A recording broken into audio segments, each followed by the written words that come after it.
That's probably how I ended up homeless, because I'd rather make dirt money than spend my entire life working a job I hated. And for a while that worked really well, but I'm getting ahead of myself. Graduated college and everyone told me the same thing. Get a job, start your career, because... what else are you gonna do with your life? But then you actually stop and ask yourself that question. Wait, what else am I gonna do with my life?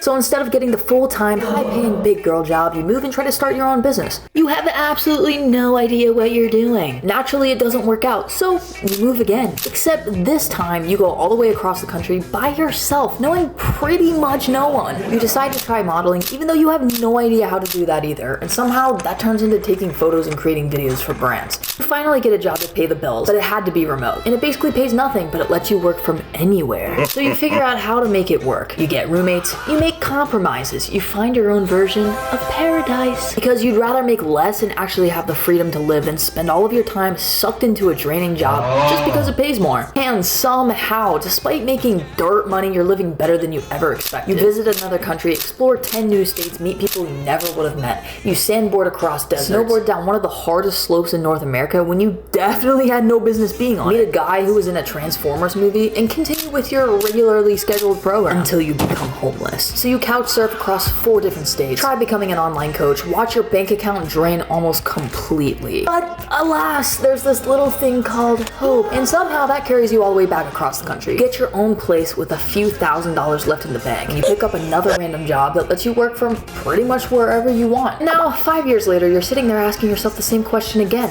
What else are you gonna do with your life? Except this time, the question doesn't scare you. It actually excites you, because after 5 years of having absolutely no idea what you're doing, you've realized just how many different lives you can live in one lifetime. And maybe, after all said and done, that's what life is supposed to be about. I'm Rachel, I'm 27, and here we go again.